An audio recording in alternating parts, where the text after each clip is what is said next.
Bienvenue sur DMG TV, les histoires mystiques. Tu es nouveau sur la page, n'oublie pas de t'abonner, de laisser un commentaire, de liker et de partager. Tu veux raconter une histoire? Il y a un numéro à l'écran, c'est le plus 237 655 81 90 17. Envoie ton histoire et on va jouer sur Facebook, YouTube et TikTok. On poste tous les jours à 12h00 sur la chaîne principale DMG TV. Sur YouTube, on poste à 12h00. Sur la deuxième chaîne qui est celle des histoires mystiques exclusives, on poste tous les 15h une histoire exclusive.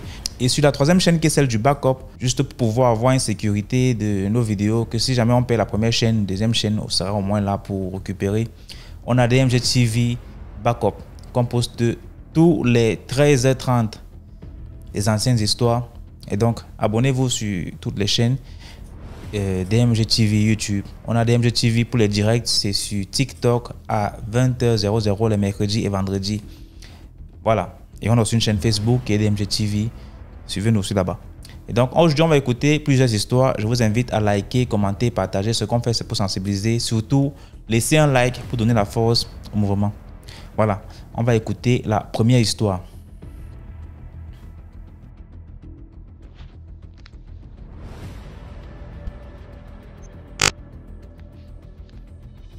Coucou.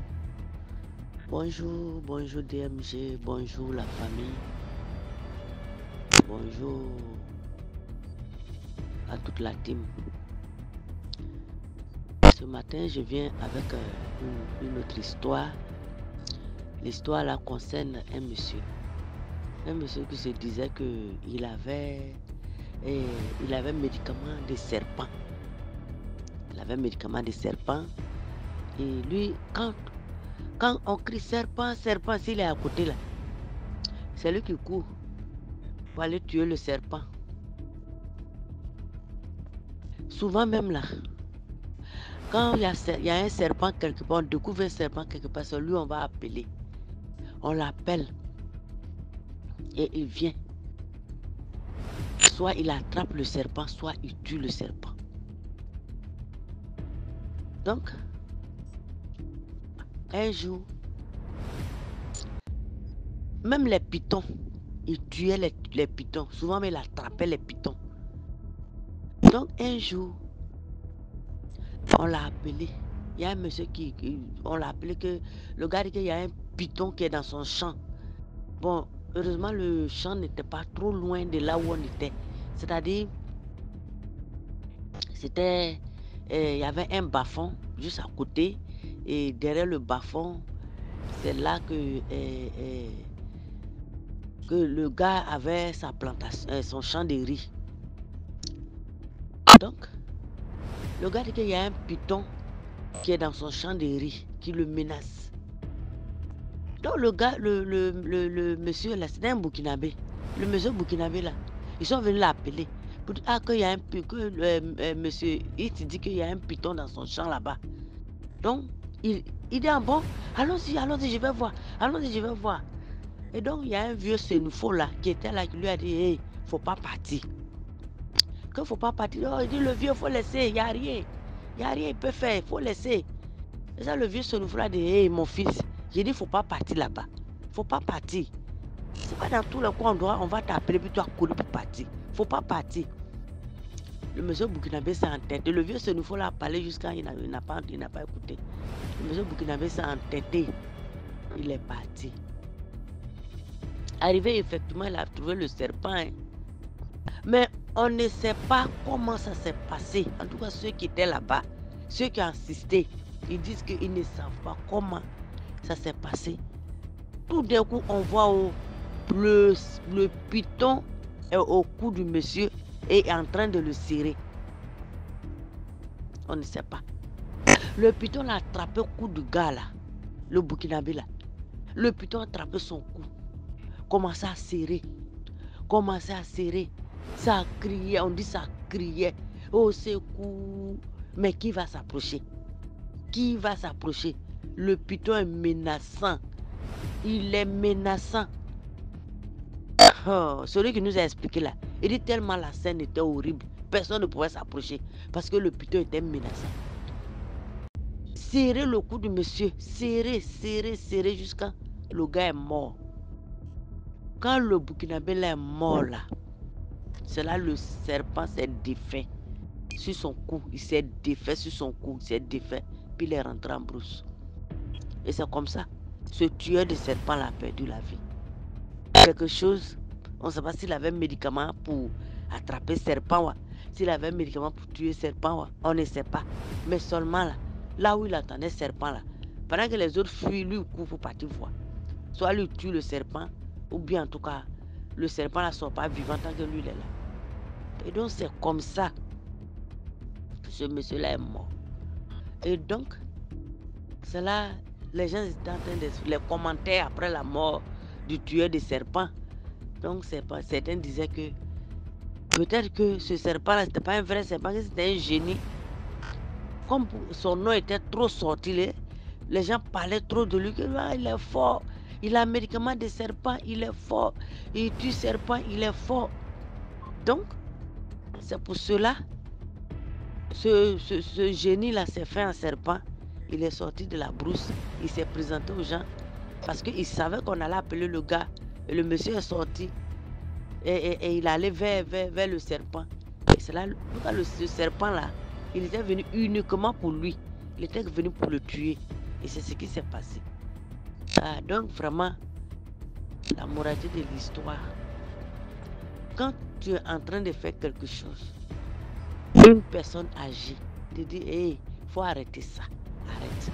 Même si ce n'est pas une personne âgée, Dieu peut passer même par un enfant pour te dire stop. Dieu peut passer par un vieillard pour te dire stop. Dieu peut passer même par n'importe qui, même un fou, pour te dire stop. Et quand on te dit stop là, Dieu ne peut pas descendre en personne pour venir te dire stop. Il va toujours passer par quelqu'un. Ou il va passer par un signe pour te dire, il faut t'arrêter. Et quand on te dit arrête-toi là, il faut t'arrêter. Parce que tu ne sais pas. Tu ne sais pas. En tout cas, c'était là mon histoire ce matin. Et vraiment merci et à la prochaine. Bye bye. Merci beaucoup. Merci beaucoup pour l'histoire. Maintenant, on va écouter la deuxième histoire. Coucou, bonsoir DMG, j'espère que vous allez bien et à la communauté DMG, partagez, likez et vous donnez plus de force au mouvement. DMG, mon histoire va s'appeler, j'intitule mon histoire J'ai perdu mon fils à cause de la paresse. Voilà. On avait une voisine dans le temps. C'était en 2007. Il y a des gens qui se rappellent un peu à Derawaf. Ceux qui sont habitués en tout cas connaissent un peu le quartier. On était dans une cour où il y avait les gens dans une cour de 12 portes. Tout était des barachons, des maisons en bois, comme on le dit en Côte d'Ivoire. Genre les entrées couchées là. Moi j'étais là-bas avec ma grande soeur. On avait une voisine qui était juste à côté là. On va l'appeler Tata Aïcha. Tata Aïcha elle avait 2 enfants. Il y avait un petit garçon, on va dire Junior. Et la petite, on va dire Adeline. La tata là. Je ne sais pas comment vous expliquer. Si la tata là prie pas aujourd'hui là. Tellement elle est paresseuse là. Ces assiettes là, ça peut faire 1 semaine. Tu vois ces assiettes devant sa porte à Tipo. Donc on est obligé de balayer. On est obligé de balayer chez nous. Puis prendre le sable pour bloquer parce que c'était les maisons en bois. Mais son mari avait fait, il avait payé des briques pour faire le tour de chez elle. Voilà, donc ces assiettes étaient chez elle. Mais les asticots là montaient carrément pour venir vers chez nous. Donc on était tout le temps obligé de balayer. On ne laissait même pas les enfants jouer par terre dans le sable à cause de la dame. Elle fait 1 semaine, 2 semaines sans laver les assiettes. Et puis elle est couchée. Elle est pâle. Et genre, les tatas paresseuses là, toujours couchée en train de mettre sa bouche dans tout là. C'est les tatas comme ça là. Dans ça là, on est resté dans ça. On a fait 3 ans dans la cour. La 3e année, un jour, la bonne tata se lève pour aller dans une agence. Pour aller prendre une servante pour venir. Nous, on regarde, servante là va dormir où? Parce que c'est entré couché, genre. Rentrer coucher, tu rentres, tu dors seulement là. Elle avait un matelas, télé, c'est fini. Avec le coin où son mari a fait, on appelle ça comment? Pris brique pour entourer là, avec un petit hangar. Servante là a dormi, ou tu t'en penses servante, tellement tu es paresseuse. Maintenant, la servante est venue, la servante était là-bas et tout. Déjà, la servante, elle allait prendre là. La servante, elle est sorcière. Elle qui était au village, la servante était sorcière. Nous, on ne sait pas comment ça s'est passé. La servante a fait un truc de 4 à 5 mois, faisait le ménage, elle dormait. Moi, je ne sais pas où la servante la dormait, mais la servante était là-bas quand même. Un jour, son fils est tombé gravement malade. Parce que la servante préparait, elle avait les habits, elle faisait tout quoi dans la maison. Elle a toujours couché, elle fait rien. Son mari va au travail, il revient le soir. Un beau matin, l'enfant, son petit garçon, il est tombé malade. J'ai oublié même le nom. Junior, on va dire Junior encore. L'enfant est tombé carrément malade. Junior est tombé malade, gravement malade. Genre les maladies des 2 mois où l'enfant est malade, quand l'enfant est fini, puis son ventre est ballonné comme ça. Moi, mes réactions, Junior mais ici choqué. Tout le monde se pose des questions. L'enfant est là quoi? L'enfant est là quoi? L'enfant est là quoi? Déjà, DMG. L'enfant a été initié à la sorcellerie. Nous, on ne savait même pas. On partait voir la famille et tout à l'hôpital là-bas. On a assisté à la famille, on partait là-bas et tout. Maintenant, c'est quand l'enfant a fait 2 mois à l'hôpital. On va dire 2 mois avant que l'enfant allait décéder. Il y a les personnes qui se promènent dans les hôpitaux. Il y a les musulmans aussi qui font ça, qui vont prier pour des personnes malades et tout.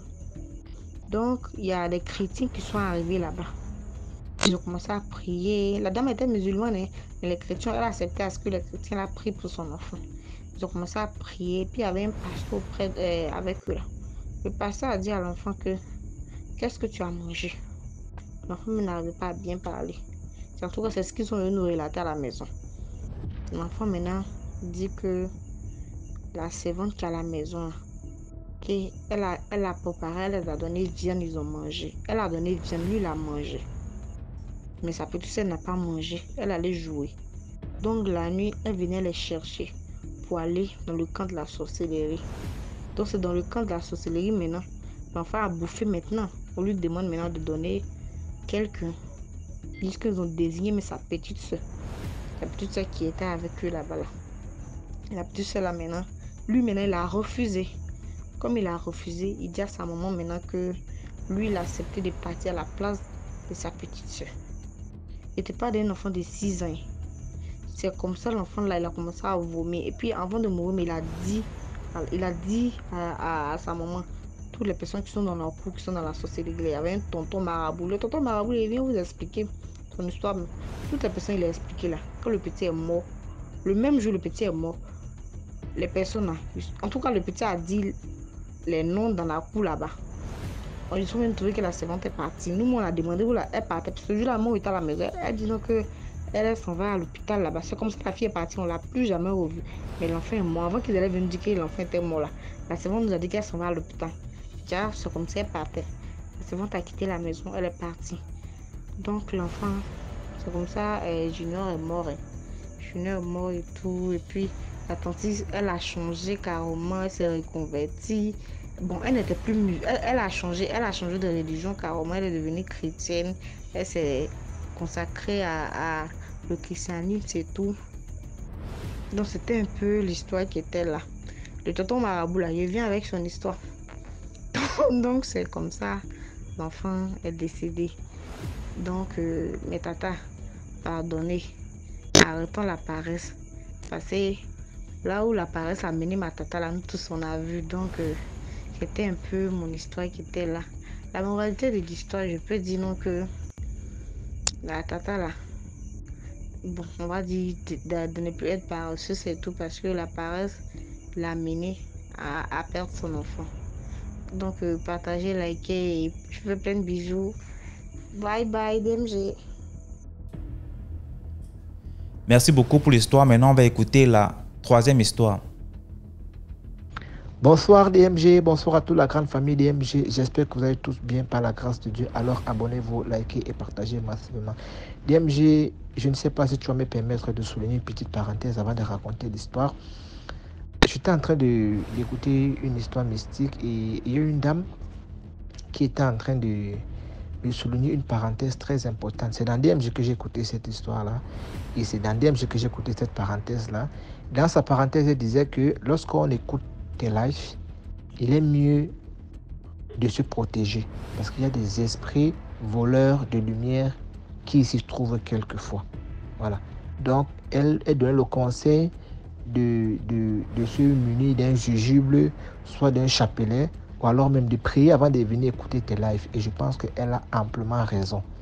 Moi, à partir de ce soir, comme je te fais le voice là, je vais même écouter tes DM, j'avais le jujube. C'est-à-dire que même ce que j'ai téléchargé, ça avait le jujube.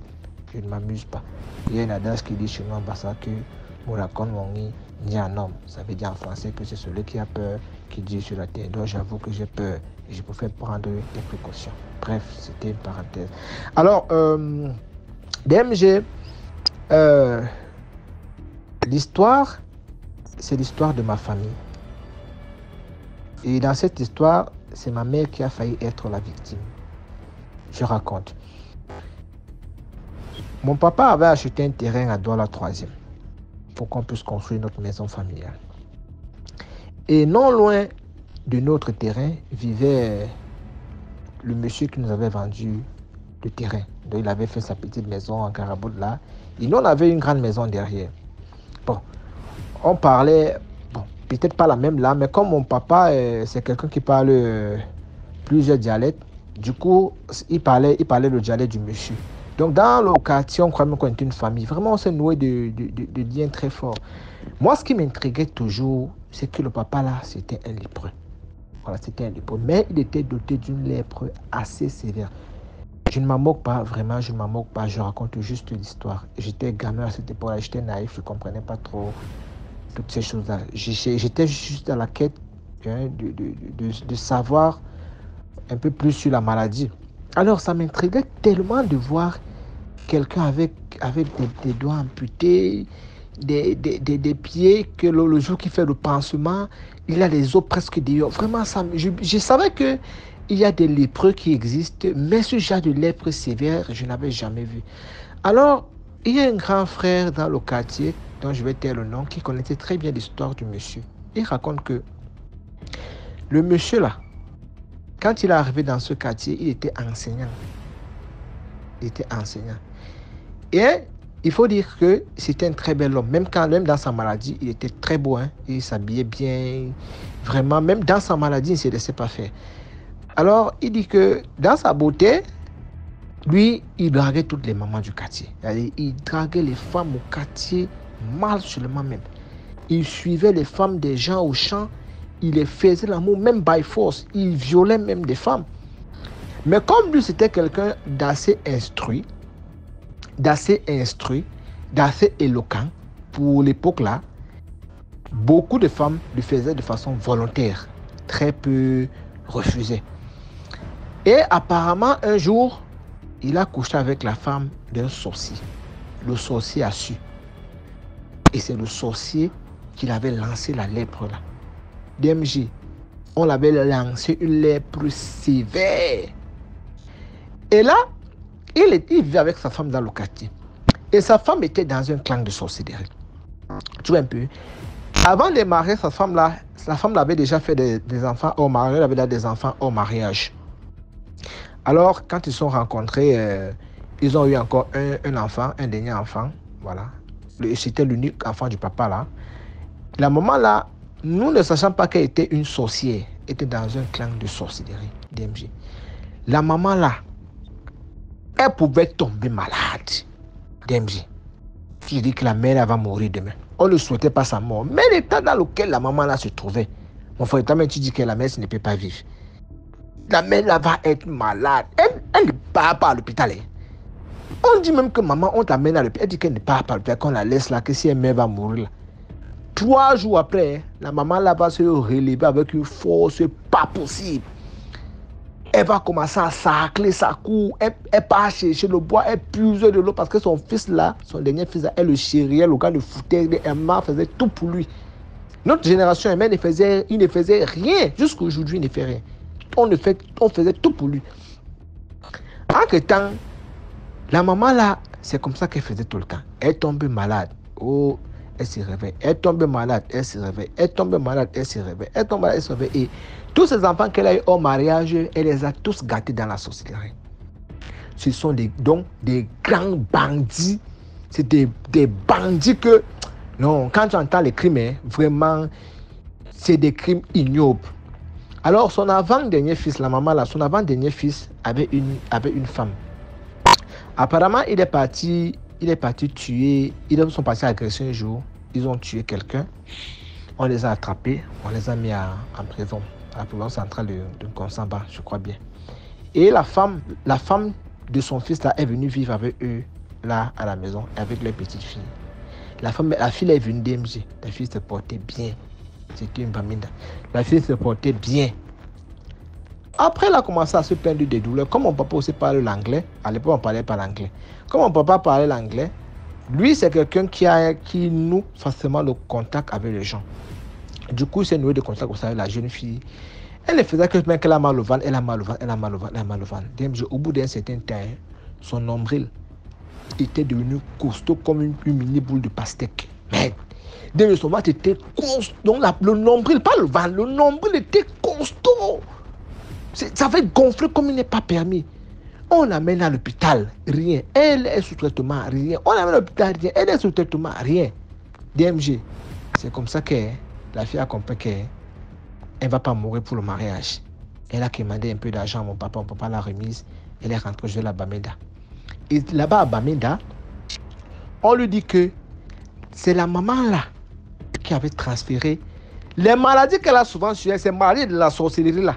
Pour ne plus qu'elle tombe malade, c'est la maladie qu'elle avait transférée dans le corps de la fille là. Et bizarrement, pendant que la fille était malade, la maman là ne tombait plus malade. On savait que la maman ne pouvait pas faire même 3 semaines sans tomber malade. Voilà qu'un jour, il y a bagarre au quartier. Écoutez très bien l'histoire. Il y a bagarre au quartier.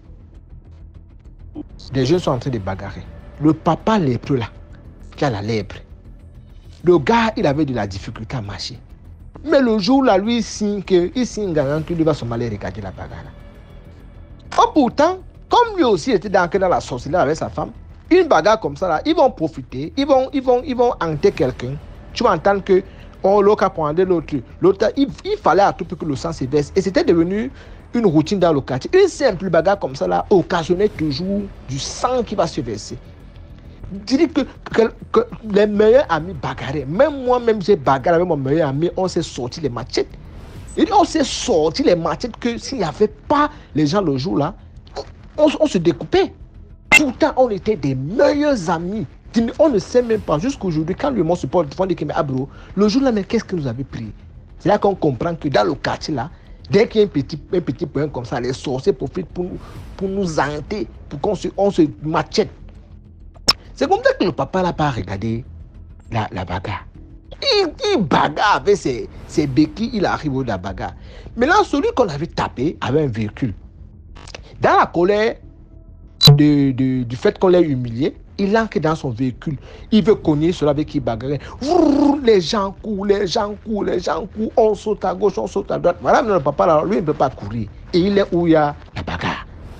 C'est comme ça que dans la foulée, bam, on le percute. Il y a que quelqu'un est lépreux.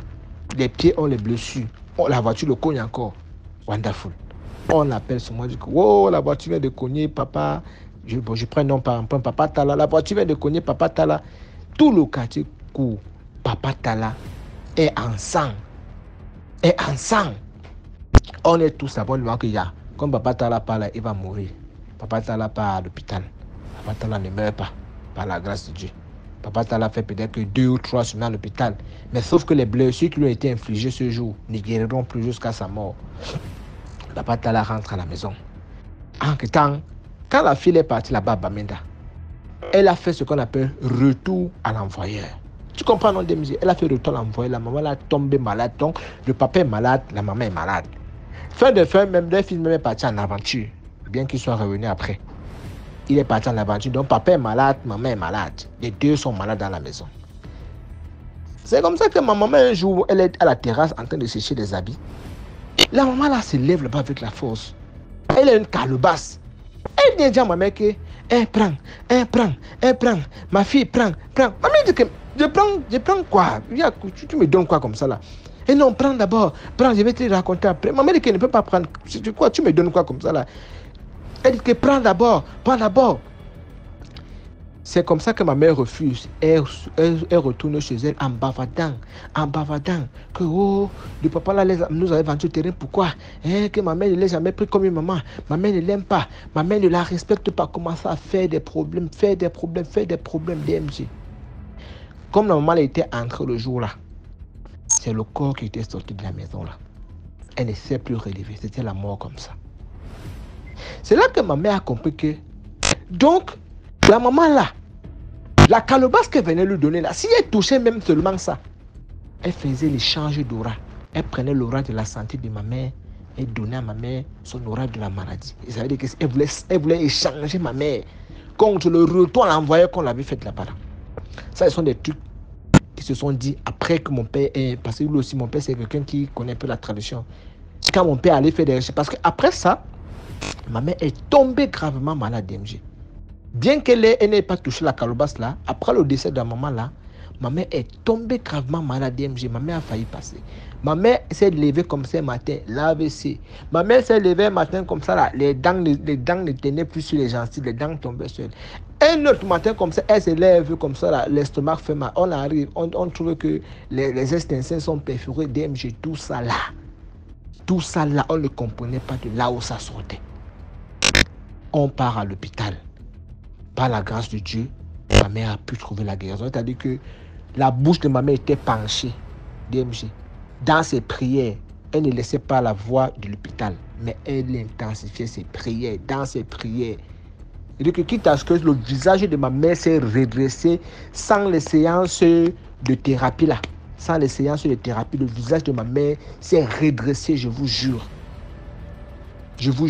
Peut-être les dents, certaines dents étaient tombées, mais ça va quand même. Elle a pu faire une chirurgie dentaire là, ça va par la grâce de Dieu. Même son foie et ses extinctions qui étaient perforées, qui la faisaient horriblement mal dans le ventre, ça va. Quand on a fait une radio, tout allait dire que ma mère est devenue nickel. Jusqu'à voilà, j'ai oublié, elle avait aussi développé le glaucome sévère. Jusqu'au point où ma mère ne voyait presque plus. Même le glaucome a disparu sans opération. On connaît que le glaucome, on ne le perd pas. Ma mère ne porte pas de lunettes, ma mère ne met pas de gouttes. Tout ça, c'est la grâce de Dieu, DMG. Tout ça, c'est la grâce de Dieu.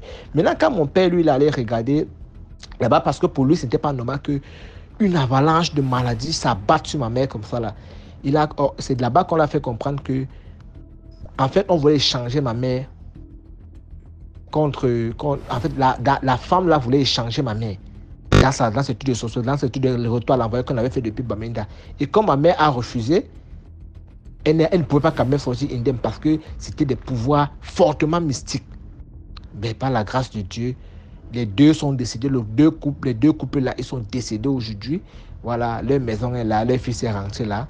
Il est rentré et par la grâce de Dieu, tout se passe bien chez nous. Voilà, bon, c'est vrai qu'il y a des attaques spirituelles, des sorciers, tout ça là, mais tout se passe quand même bien par la grâce de Dieu et faites confiance en Dieu. Faites confiance en Dieu et méfiez-vous des gens. Méfiez-vous des gens parce que les gens, ils sont mauvais. Ok, c'était mon histoire. Merci. Merci beaucoup pour l'histoire. Maintenant, on va écouter la 4e histoire. Bonjour DMGTV, bonjour la famille DMGTV. Plus de bénédictions sur toute la famille. Et avant de commencer l'histoire sur le camionneur qui a ensorcelé sa femme, je vais venir répondre ici à un passionné de mes histoires qui dit en fait que toutes mes histoires sont fausses selon cette personne-là parce que comment est-ce qu'une personne peut avoir autant d'histoires à raconter? En fait, je voudrais juste vous dire si cela vous apporte la paix que je parle 5 langues étrangères et donc 4 à la perfection. J'ai fait en faculté, donc je parle et j'écris à la perfection. et une langue, la langue turque que je suis encore en train d'apprendre. Et maintenant, quand nous revenons sur le continent, je parle mon patois paternel et mon patois maternel qui sont différents. D'accord?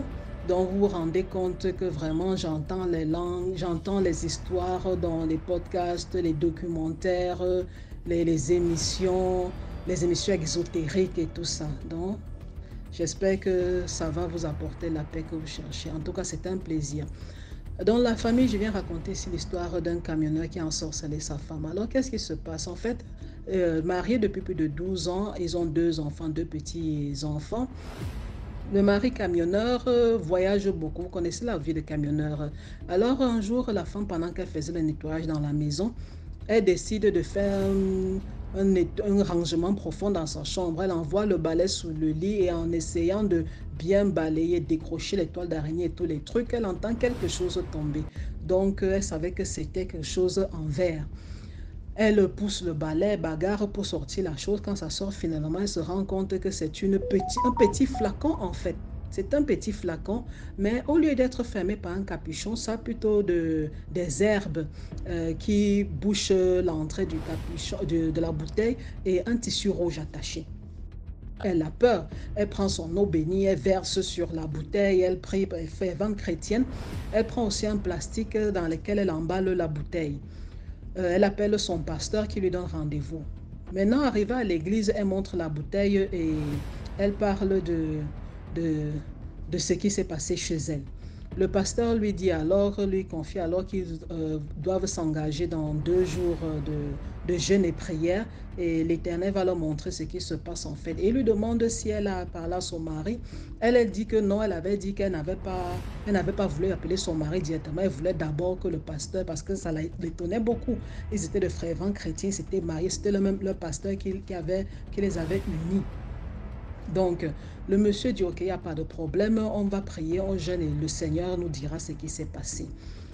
2 jours après, le pasteur qui l'appelle lui dit, mais ma soeur, moi je ne comprends pas, je prie, mais chaque fois que je suis en train de prier sur toi, je te vois, il y a toujours une vieille dame assise près de toi.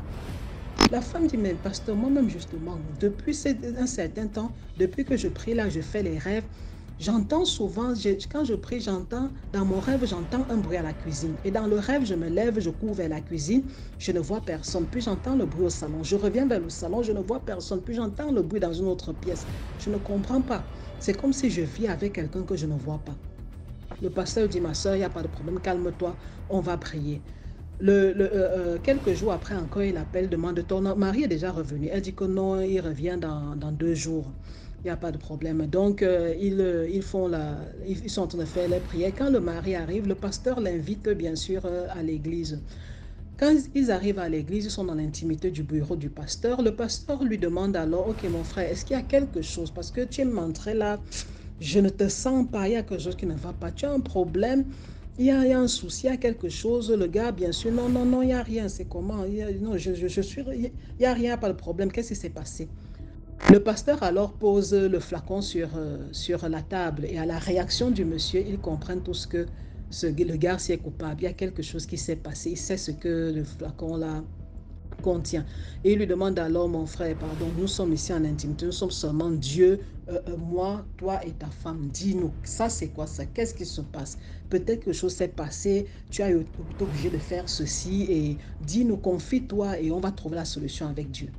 C'est ainsi que vraiment le mari sait qu'il a été coincé. Il dit alors au pasteur en fait que depuis un certain temps, il avait senti que sa femme avait un peu changé. Elle était un peu froide et tout ça. Elle s'éloignait, elle n'était plus trop intéressée.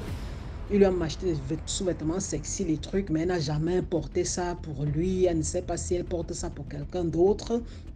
Quand la femme s'étonne, il dit que non. Il dit qu'il ne comprend pas pourquoi quand il voyage, il regarde sur Internet, il voit que sa femme sur WhatsApp, elle est tout le temps connectée parfois, et très tard même, elle est connectée très tard. Mais c'est seulement quand lui, il envoie un message, comment ça va, comment vont les enfants et tout ça, qu'elle lui répond. Donc ça veut dire que lui, elle est en train de, à ce moment-là, elle est en train de parler avec d'autres personnes plus importantes que lui. Bon, le pasteur dit, ok, est-ce que tu as parlé à ta femme? Il dit que non, il n'a pas parlé, il a plutôt parlé à ses collègues. Il y a des collègues qui lui ont dit que, bon, Ils lui ont suggéré que quelqu'un grimpait déjà sur la colline, non? Quelqu'un grimpait déjà sur la colline. Et un autre collègue lui a même dit que, bon, lui, lui, ça ne peut pas lui arriver parce qu'il a fermé sa femme. Il demande comment ça a fermé. Il dit que non, il a un maître spirituel là qui a mis le cadenas en bas. Quand le monsieur est intéressé, bien sûr, il dit que quand il avait demandé à son collègue lui a dit qu'on lui avait donné quelque chose, il a fait un rituel, il avait mis dans l'eau qu'il avait servi, dans le thé qu'il avait servi à sa femme a bu, et en plus de ça, il y avait un truc qu'il devait frotter en bas. Quand il est entré dans les lieux secrets de sa femme, ça fait que si quelqu'un d'autre vient entrer là-bas, il cale. Et ce n'est que lui qui peut ouvrir le cadenas, là, qui peut les débloquer. Et il avait dit à sa femme que va tente, tu vas voir ce qui va se passer. Donc, elle n'a jamais rien fait. Le gars dit non, je ne peux pas. Comment ça? Je sais que je mets quoi là en bas? J'ai 2 enfants, on doit encore faire les enfants. Si quelque chose maintenant entre là-bas, ça crée autre problème. J'accouche les enfants qui ont des problèmes. Non, je ne peux pas. Il n'y a pas d'autre solution. Le monsieur dit qu'il n'y a pas de problème. Je vais appeler mon maître spirituel, je vais lui demander. Je vais dire que la solution, ça ne t'intéresse pas, qu'il propose une autre. Il revient maintenant à son ami, il lui dit en fait, le maître spirituel dit qu'il y a une autre solution, mais ça se passe dans un cimetière. Et ça consiste en quoi? Ça consiste à aller au cimetière en pleine nuit nue, faire un rite occulte sur une tombe, et comme ça invoquer un esprit, que ce soit l'esprit d'un vieil homme ou d'une vieille femme. Il rentre à la maison maintenant. Il met quelque chose dans l'huile de sa femme et soigne avec. Et puis après, il met la bouteille là. Il fallait qu'il la cache quelque part dans la maison, un endroit où la femme, il était sûr qu'elle ne pouvait pas arriver. Parce que ainsi, chaque fois que sa femme maintenant se balade et un homme la voit, parce qu'il dit que sa femme était très belle. Chaque fois maintenant qu'un homme la voit, il verra plutôt l'esprit là. Donc, il verra, pas qu'il voit l'esprit là comme il voit qu'il y a un esprit devant la femme là, non. Mais il verra plutôt une vieille femme, une femme qui n'est pas intéressante ou bien un truc comme ça. Cette solution-là, le gars l'a accepté activement et allé faire ce rituel. Et c'était ce rituel qui était la bouteille, l'un des trucs de ce rituel, c'était la bouteille que la femme avait trouvée dans sa chambre. Alors, bien sûr, la femme très déçue parce que justement, elle était déçue. Elle dit que pourquoi? Parce que son mari avait déjà eu la tromper plusieurs fois lors de ses voyages. Donc, elle était vraiment déçue, blessée. Le pasteur, ça a pris du temps pour le pasteur de faire des conseils, de les conseiller en famille et tout ça, pour pouvoir rétablir la confiance et purifier la maison. Et le pasteur alors a conseillé, bon, la femme alors, elle a donné des conseils. Elle dit qu'en fait, les maris là, vous êtes jaloux, vous faites des trucs, tout ça, mais sachez que quand vous amenez, les maris ou les femmes, n'est-ce pas, quand vous amenez les esprits pour envoûter votre partenaire, sachez que ces esprits-là peuvent agir sur vos enfants, votre entourage. Dans la famille, prenez soin de vous et prions, restons en prière. Bye. Merci beaucoup pour l'histoire. Maintenant, on va écouter la 5e histoire. Salut DMG, salut à toute la grande famille DMG. J'espère que vous allez tous bien par la grâce de Dieu. Alors, abonnez-vous, likez et partagez massivement. DMG, je me suis souvenu d'une histoire qui à l'époque, je ne pouvais pas savoir qu'elle était mystique, mais c'est aujourd'hui que je comprends qu'elle est d'ordre mystique, comme Sage de Paul le dit souvent ici, là qu'avec DMG, notre cerveau s'ouvre au monde spirituel et au monde physique. Donc, c'est maintenant que j'essaie de comprendre que effectivement j'ai vécu des situations d'ordre mystique. Alors, je raconte mon histoire. Ça commence en 2014. J'avais intégré un groupe WhatsApp via le canal d'un très très bon ami à moi et tout se passait vraiment bien. Voilà, on se partageait des photos. Bref, c'était un groupe qui vibrait pour cette époque-là. Voilà. Et à l'intérieur, il y avait une fille. Parce qu'on était un peu dans des régions différentes. Il y a ceux qui étaient au littoral, ceux qui étaient à l'ouest, ceux qui étaient au sud-ouest. C'était une mixture des régions. Alors, moi, je suis du littoral. Du coup, il y avait une fille aussi du littoral, mais qui était très chinoise. Voilà. Elle était vraiment très chinoise. Et un jour, moi, je l'ai écrit en DM pour lui faire comprendre que voilà, le fait qu'elle soit presque mieux dans le groupe n'avantageait pas l'ambiance du groupe. Du coup, il fallait qu'elle parle, il fallait qu'elle envoie aussi des photos parce qu'elle n'avait jamais envoyé des photos. On ne savait pas vraiment à quoi elle ressemblait et presque personne ne la connaissait dans le groupe. On se posait la question de savoir comment elle a fait pour intégrer le groupe. Bon, c'est comme ça qu'on a commencé à se parler en DM. Mais dans sa présentation, elle avait déjà dit qu'elle vivait à Douala. Mais elle n'avait pas envoyé de photos. Voilà. Les gens ont voulu le supprimer du groupe. Mais bon, on avait dit ça va, c'est pas grave. Vu que c'est une fille, on ne supprime pas facilement les filles dans les groupes WhatsApp. Alors on a commencé à beaucoup se parler en inbox. Et puis un jour, je lui ai dit, mais vu qu'on est à Douala ensemble et puis tu n'es même pas très loin de moi, on peut se voir un jour, non? On peut se voir un jour. Elle m'a dit qu'il n'y a pas de problème. C'est comme ça qu'on a fixé une date. Le jour arrivé, moi je suis rentré du travail, je me suis lavé, je me suis bien habillé et là j'ai pris la route pour aller chez elle. C'était aux environs de 18h30 que j'ai pris la route. Je suis arrivé chez elle, non pas chez elle, je suis arrivé au lieu du rendez-vous vers 18h40 comme ça là. C'était un carrefour et là elle me dit qu'ok, on y va chez elle. Moi j'ai trouvé ça génial que la première fois que tu vois une meuf, elle t'invite chez elle. Mais le truc que j'ai trouvé bizarre, c'est qu'elle avait un voile, une longue robe, des chaussettes et des gants. Et des gants à la main. Hein. Je lui ai dit que mais tu es musulmane. Elle me dit non, qu'elle n'est pas musulmane. Elle dit que mais il fait très chaud à Douala. Pourquoi tu as ce genre d'attroupement? Elle dit que non, que c'est comme ça qu'elle se sent à l'aise. Je dis que ok. Et même quand je suis arrivé, j'ai voulu lui faire une bise, voilà. Une bise à la joue là. Elle a refusé. Elle m'a dit non. Elle n'a pas besoin que je lui touche. J'ai dit que ok, ça va. Moi, je me suis dit que peut-être c'est le genre de fille qu'elle se sent trop. Voilà, elle est trop sur ses grands airs. Bref, on est descendu chez elle. Elle louait une très grande chambre moderne. Mais je vais taire le nom du quartier. Mais c'est l'endroit là. Elle louait une très grande chambre moderne. Vraiment, elle avait de bon mobilier, un grand lit, un canapé, un frigo, elle avait même la clim. Voilà. Et moi, je lui dis que, mais toi, tu travailles. Elle me dit que oui, elle fait des affaires. J'ai dit, mais ça veut dire que tu t'en sors bien, hein, là, avec une grande chambre comme ça, là, dans un immeuble comme ça, et puis tu as tout, hein, écran plasma, tout ce que tu as la clim. Je lui dis que tu vis ici seule. Elle dit que oui, qu'elle vivait avec une copine, mais la copine a volé son argent. Elle a chassé sa copine là. Elle dit que mais elle a volé ton argent, tu ne l'as pas mise en prison. Elle dit que non, qu'elle n'a pas mise en prison. Elle dit que mais ça veut dire que la somme n'était pas beaucoup. Elle dit que c'était une forte somme. J'ai dit combien comme ça? Elle me parlait de 5 millions. J'ai dit que, toi tu as 5 millions. Toi tu avais 5 millions. Elle dit qu'elle avait souvent beaucoup plus que ça. Elle dit que attends, ici à la maison aussi. Elle dit que oui. Elle dit que mais tu fais quoi dans la vie? Tu fais quoi? Tu dis que tu fais les affaires là, c'est quoi? Elle dit qu'elle ne peut pas me dire qu'elle fait ce moment-là les affaires. Ah, frère. Ok. Le truc bizarre que j'ai d'abord trouvé chez elle, c'est que la fille n'a pas allumé la lumière. Elle n'a pas allumé la lumière. Elle avait allumé la télé. C'est la télé qui servait de lumière. J'ai dit que mais pourquoi tu ne mets pas la lumière? Elle dit qu'elle préfère que c'est la télé qui nous éclaire. Et elle ne m'a servi ni à manger ni à boire. Elle dit que tu invites quelqu'un chez toi, tu ne proposes ni à manger ni à boire. Je ne sais pas, je ne me sentais pas trop à l'aise. Tu vois un peu, non? Peu de temps après, bon, voilà, j'ai peut-être fait 2 heures, je suis rentré. Quand je rentrais, elle m'a laissé devant le portail. Moi, je connaissais. On est entré dans le quartier. Moi, je ne connaissais même pas comment j'allais faire pour vraiment arriver. Elle me dit que non, qu'elle peut me laisser en route, qu'elle me laisse là.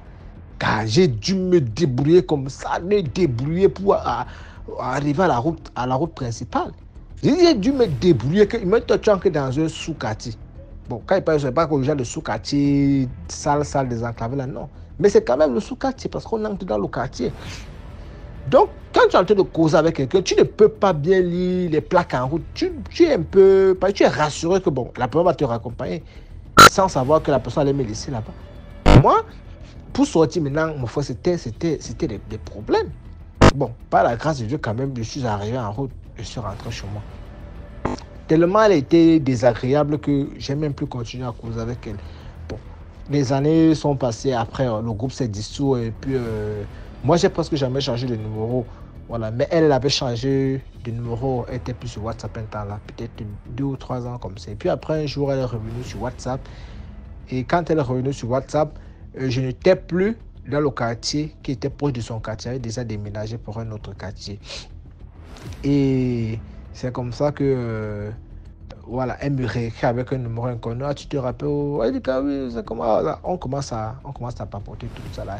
Et à l'époque, là, je sortais avec une fille là. Vraiment, j'aimais trop poster la fille là sur mes statuts. Un peu comme ça, je poste la fille là. Et voilà, fin des fins, elle aussi regardait les statuts. Elle me fait comprendre qu'elle est trop fan de Margot. Je dis que fan comment, fan dans quel sens? Elle dit que non, qu'elle apprécie, qu'elle s'habille bien, qu'elle a une jolie forme, qu'elle aimerait devenir son amie. Il dit que, mais toi, tu veux devenir l'ami de Margot, comment? Toi, tu sais que bon, toi et moi, on a failli gérer un truc comme ça, mais bon, souvent que voilà, tu as été désagréable. Je ne veux pas que tu sois ami avec ma copine. Elle dit, elle me supplie. Hein. Je dis que bon, ok, ça va, je vais essayer de voir. Envoie-moi alors tes photos, je vais essayer de voir avec elle. C'est comme ça qu'elle m'envoie ses photos. DMG. Langage s'est transformé, tu comprends, non?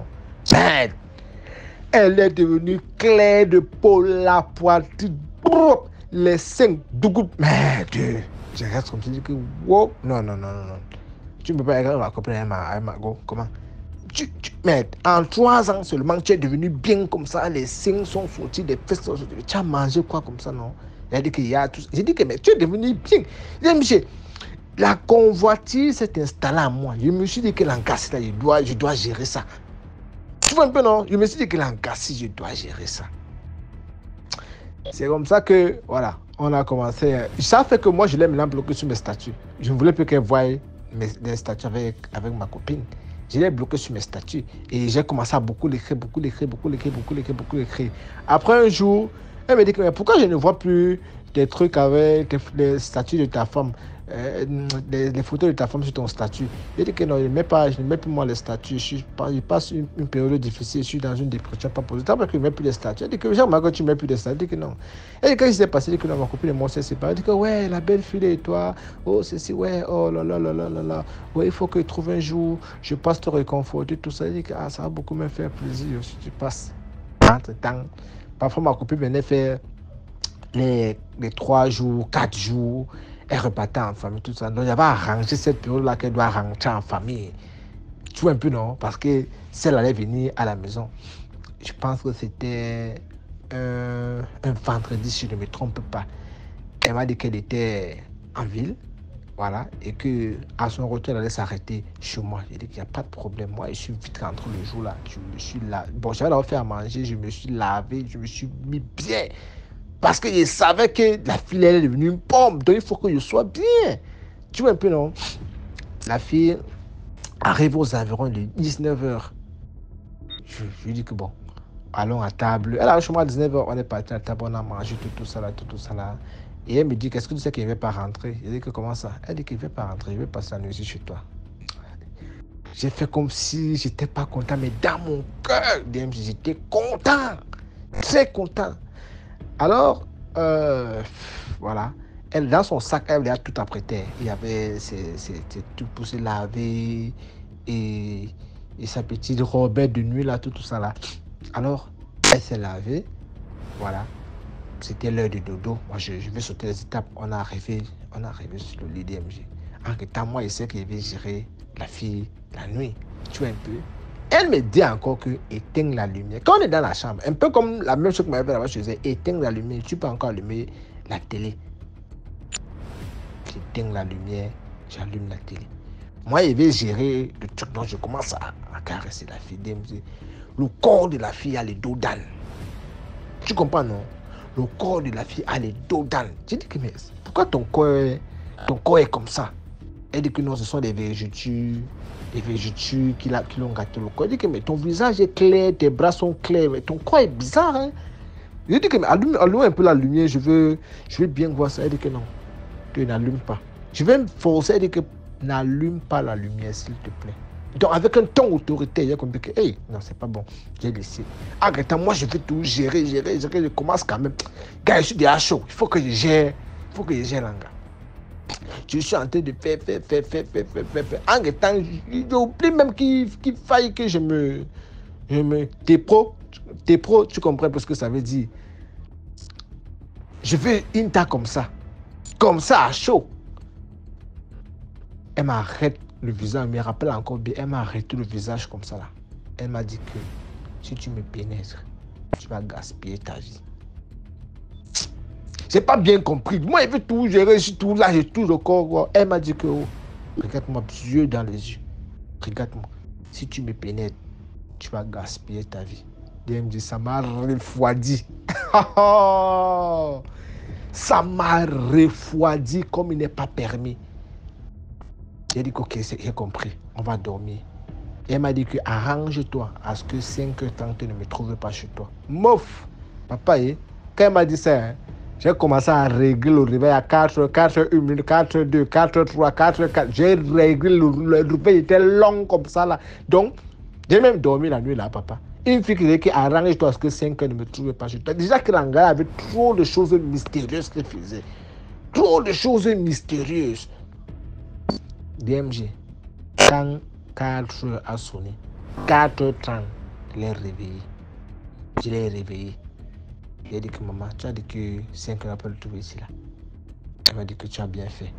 Elle est partie, s'est échangée. À la douche, elle s'est échangée. On est sorti. Bon, moi, la maison où j'étais n'était pas très loin de la route principale. On arrive à la route principale. Je lui ai donné son nom de taxi. Elle me dit que je n'ai pas besoin d'argent. Je n'ai pas besoin de ton argent. Elle est partie.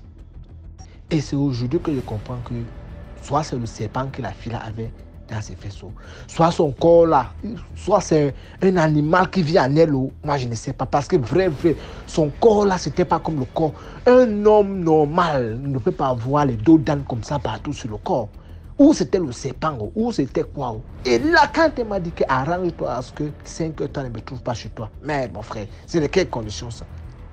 Elle est là jusqu'aujourd'hui. Hein. La fille elle est là jusqu'aujourd'hui. Elle dit, je vois... Maintenant même elle met des statues. À l'époque, elle était trop mystérieuse. Maintenant même elle est un peu ouverte. Je vois ses statues. Je la vois, elle est active dans les réseaux sociaux. Là. Je la vois parfois faire des statues avec des gars. Hein. Je dis seulement dans mon cœur que... Où les gars, si là, même là, savent même avec qui ils sont. Parce que c'est quand je commence à écouter des EDM ici que je comprends que j'ai échappé de justesse. Imagine-toi que j'entre dans la fille. Là, ce qu'on entend souvent que tu fais l'amour avec une fille, quand tu éjacules, c'est le serpent qui boit ton sperme. Et puis ça, c'est l'amour. Parce qu'elle m'a dit que si tu me pénètres, tu vas gaspiller ta vie. C'est ce qu'elle m'a dit. Elle m'a dit ça 2 fois. Donc, mon frère, j'ai dit seulement que Niambé, c'est Dieu qui m'a sauvé le jour-là. C'est Dieu. Et je pense même que en temps normal, c'est là, avec le dehors qui devient de plus en plus dangereux, c'est là. Vraiment. Soyons fidèles. Papa, maman, tonton, tantine, grand frère, grande soeur, petit frère, petite soeur. Soyons fidèles. Le monde est gâté, le monde est pourri. Me voici que j'allais bousiller ma vie comme ça. À cause de quoi même? À cause de quoi? Un truc même qui ne dure même pas 10 minutes. J'allais bousiller ma vie comme ça, commencer à monter de ça avec la poisse. Hein? Ou bien que tu allais faire l'amour comme ça, là, ce n'est même pas... Donc, sur son truc là comme ça, le serpent a déjà ouvert la bouche comme ça, que toi, tu envoies seulement ton truc dans la bouche du serpent. Tu crois que non, tu es en train d'envoyer dans le truc de la femme, alors que c'est dans la bouche, la gueule du serpent. Toute ta vie comme ça là est bousillée. Donc, faisons attention. Nyongo matar, c'est ce que ma grand-mère nous dit souvent, que bébé n'y est mon berger. Nyongo matar, berger y bébé non. Donc, faites attention, le dehors d'aujourd'hui est mauvais. C'est ce que ça veut dire en français. Ok, merci. Merci beaucoup pour l'histoire. Maintenant, on va écouter la 6e histoire.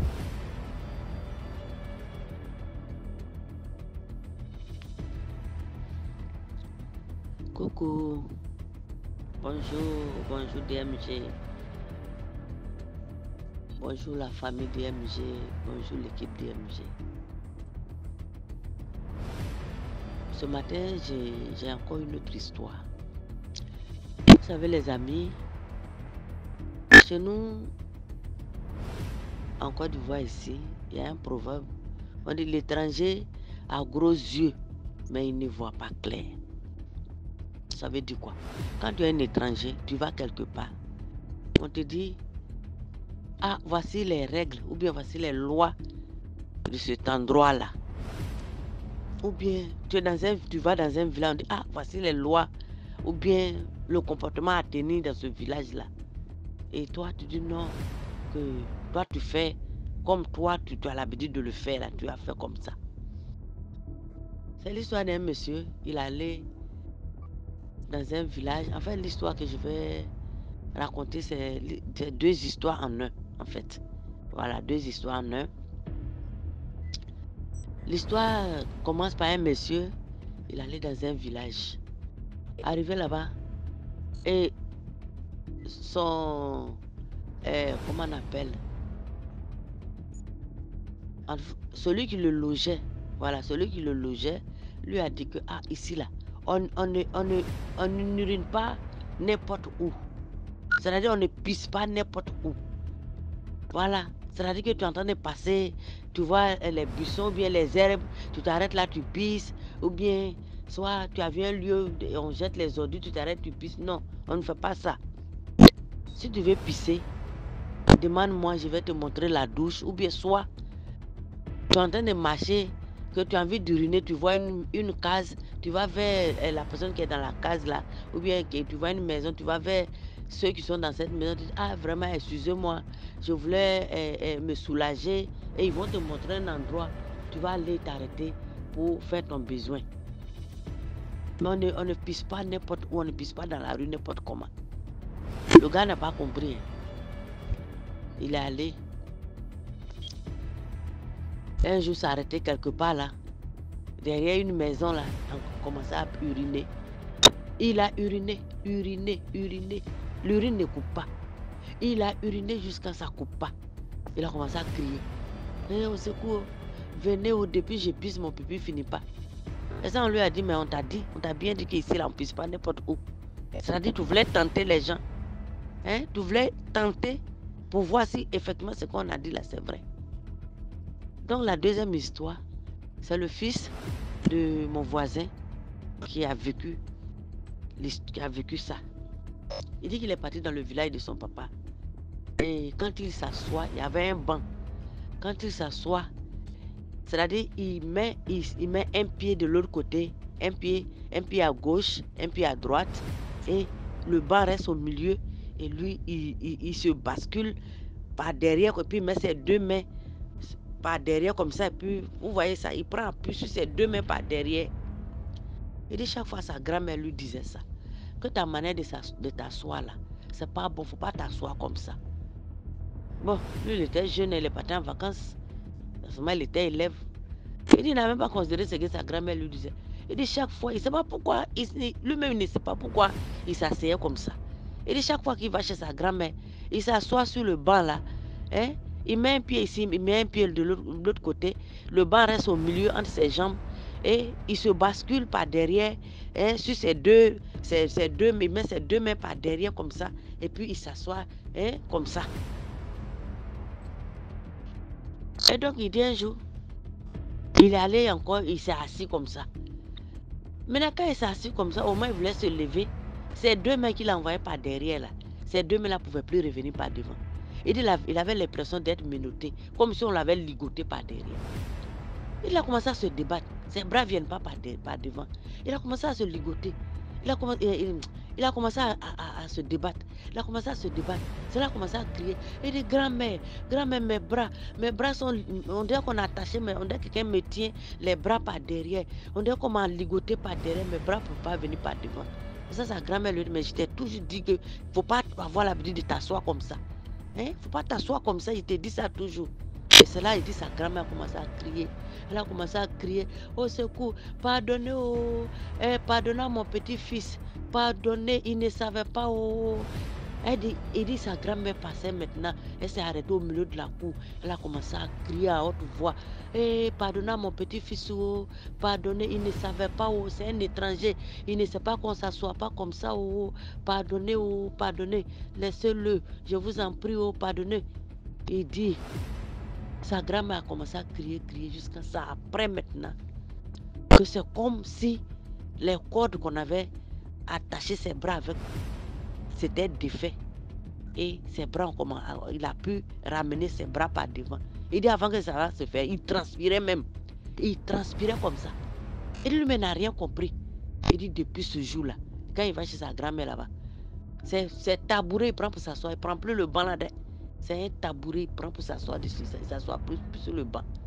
Donc, c'est là pour dire quoi. C'est pour ça que j'ai dit que étranger a gros yeux, mais il ne voit pas clair. Quand tu vas quelque part, on te dit ça là, on ne fait pas ça ici, il faut respecter. Quand on dit hey, on ne va pas dans tel endroit, il faut respecter. Ou bien à tel, on ne fait pas ça. Ou bien on ne pile pas les choses la nuit, il faut respecter. Parce que eux, ils vivent dans ce village. C'est eux qui connaissent les lois, ils connaissent les règlements, ils connaissent tout ce qui se passe dans le village. Et toi, tu es étranger. Donc, c'était là mon histoire ce matin. Et vraiment, j'espère que l'histoire va sensibiliser quelqu'un. Et bonne journée à vous. Merci. Merci pour l'histoire. Voilà, c'est la fin de cette émission. J'espère que vous avez liké, commenté, partagé. Surtout, envoyez vos histoires au numéro à l'écran. C'est le +237 655 81 90 17. Et on va jouer ici sur YouTube. Passez une très bonne journée. Surtout, priez avant de dormir. Ciao.